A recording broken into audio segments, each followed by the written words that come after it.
شروع اللہ کے نام سے جو بڑا مہربان نہایت رحم کرنے والا ہے۔ ابن سعد میں ہے کہ ایک موقع پر خود حضرت مولا علی نے اس کا اظہار فرمایا کہ میں ہر آیت کے متعلق بتا سکتا ہوں کہ یہ کہاں اور کیوں اور کس کے حق میں نازل ہوئی۔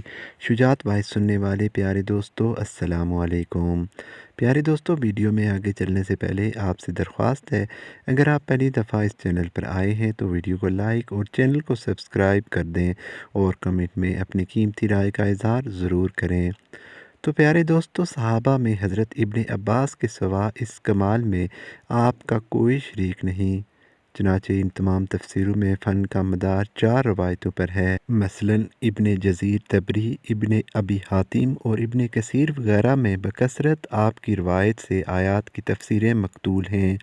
ابن سعد میں ہے کہ آپ نے حضور صلی اللہ علیہ وسلم کی وفات کے 6 مہینے تک جو گوشہ نشینی اختیار کی، اس میں آپ نے قرآن مجید کی تمام صورتوں کو نزول کی ترتیب سے مرتب کیا تھا۔ ابن ندیم نے کتاب الفہرست میں صورتوں کی اس ترتیب کو نقل کیا ہے۔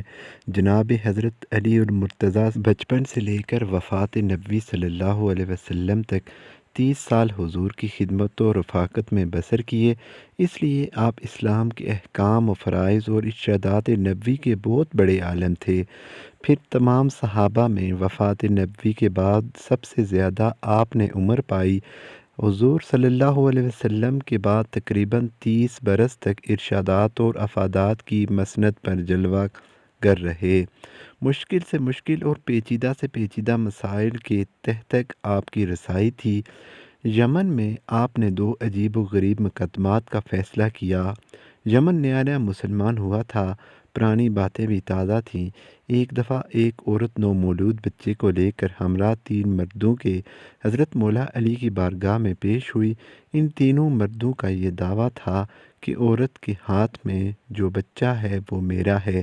حضرت مولا علی رضی اللہ تعالیٰ عنہ نے اس عورت سے فرمایا کہ کیا تم بتا سکتی ہو کہ یہ بچہ کس کا ہے؟ اس عورت نے کہا، یا علی، میں کس طرح بتا سکتی ہوں، میں یہ اقرار نہیں کر سکتی، میں نے تو ان 3 مردوں کے ساتھ ہم بستری کی ہے، مجھے نہیں پتا کہ یہ کس کا حمل ٹھہرا ہے، یہ بچہ کس مرد کا ہے۔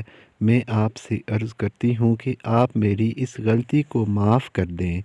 پاس بیٹھے سب لوگ سکتے میں آ گئے اور کہنے لگے، آج تو علی بھی فیصلہ نہ کر پائیں گے۔ پھر حضرت علی نے پوچھا، تم دینوں میں سے اس عورت کا شوہر کون ہے؟ ان تینوں مردوں میں سے ایک مرد نے ہاتھ کھڑا کیا تو آپ رضی اللہ تعالیٰ عنہ نے فرمایا، کیا تم حلفاً کہہ سکتے ہو کہ یہ بچہ تمہارے نطفے سے بنا ہے؟ شوہر نے حضرت علی سے عرض کیا، نہیں حضور، میں اپنی بیوی کی بدکاری دیکھ کر بھی یقین سے نہیں کہہ سکتا کہ یہ بچہ میرا ہے یا کسی اور کا ہے۔ وہاں بہت سے لوگ بیٹھے ہوئے تھے، وہ اس بات کو سوچ رہے تھے کہ یہ بہت ہی پیچیدہ مسئلہ ہے، اس کا حل کس طرح سے ہوگا۔ وہاں مشرکین بھی بے شمار جمع تھے۔ مشرکین کہنے لگے کہ آج حضرت علی کوئی فیصلہ نہیں کر پائیں گے۔ حضرت علی رضی اللہ تعالیٰ عنہ کچھ دیر تک چپ رہے۔ اس کے بعد حضرت علی نے قرعہ ڈالا اور فرمایا، اب میں قرعہ ڈالتا ہوں، جس کے نام پر قرعہ نکلے گا بچہ اس کا ہوگا۔ حضرت علی رضی اللہ تعالیٰ عنہ نے 3 ٹکڑے کاغذ کے لیے اور تینوں پر ایک ایک مرد کا نام لکھ دیا، اس کو چھپا کر سامنے کیا۔ ایسا کئی بار کیا گیا، جب بھی قرعہ نکلتا تو ایک ہی مرد کا نام نکلتا۔ اس مرد کو اس لڑکے کا باپ تصور کیا گیا، لڑکے کو غلام سمجھ کر اس کی قیمت لگائی گئی اور قیمت کے 3 حصے کیے گئے۔ جس کے حصے میں قرعہ نکلا تھا، اس شخص نے اس قیمت کے 2 حصے وصول کر کے باقی دونوں مردوں کو دے دیے گئے۔ جب یہ بات حضرت محمد صلی اللہ علیہ وسلم تک پہنچی تو حضرت محمد صلی اللہ علیہ وآلہ وسلم نے بھی فرمایا، اگر یہ مسئلہ میرے پاس آتا تو میں بھی اس مسئلے کا حل اسی طرح کرتا جس طرح حضرت علی نے حل کیا ہے۔ ایک روایت میں اس طرح بیان کیا گیا ہے کہ حضرت عمر فاروق رضی اللہ تعالیٰ عنہ کے زمانے میں قدابہ بن مظلون نے شراب پی تو حضرت عمر نے اس پر حد جاری کرنے کا حکم دیا۔ قدامہ نے کہا مجھ پر کوئی حد نہیں ہے، کیونکہ اللہ تعالیٰ کا فرمان ہے کہ ایمان لانے والوں اور عمل کرنے والوں پر کوئی حرج نہیں ہے۔ جو کچھ انہوں نے کھایا پیا میں مہاجرین اولین اور مجاہدین بدر میں سے ہوں۔ حضرت عمر فاروق نے فرمایا کہ تم نے درست کہا ہے، اس لیے قدامہ کو بغیر کسی سزا کے رہا کر دیا گیا، اس پر کوئی حد جاری نہ کی گئی۔ یہ بات جب حضرت مولا علی کو پتہ چلی تو وہ حضرت عمر کے پاس آئے۔ حضرت مولا علی رضی اللہ نے حضرت عمر رضی اللہ تعالیٰ عنہ کو کہا کہ قدامہ پر کوئی حد جاری کیوں نہیں کی، قدامہ کو رہا کیوں کیا؟ حضرت عمر رضی اللہ نے سارا ماجرا سنایا۔ حضرت علی رضی اللہ تعالیٰ عنہ نے کہا قدامہ اس آیت کا اہل نہیں ہے۔ وہ قدامہ جو حرام کی راہ پر چل کر اور حرام کا مرتب ہو، اس بات میں تو کوئی شک نہیں ہے کہ وہ شخص خدا اور رسول پر ایمان لایا اور نیک کام بھی کیے۔ البتہ یہ لوگ خدا کی حرام کردہ چیزوں کو حلال نہیں کر سکتے۔ پس قدامہ جو الفاظ کہہ چکا ہے اس کو توبہ کرنی چاہیے۔ حضرت علی رضی اللہ تعالیٰ عنہ نے فرمایا اگر یہ قدامہ توبہ کرتا ہے تو اس پر حد جاری کی جائے، اگر قدامہ توبہ نہ کرے تو اس کو قتل کر دیا جائے، کیونکہ وہ ملت اسلام سے خارج ہو گیا ہے۔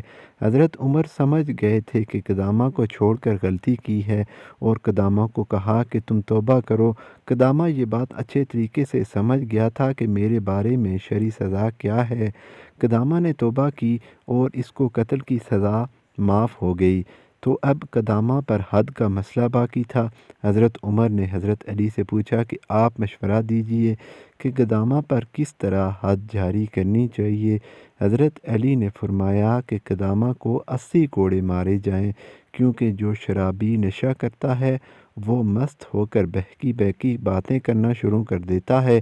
حضرت علی رضی اللہ تعالیٰ عنہ کے کہنے پر قدامہ کو 80 کوڑے مارے گئے۔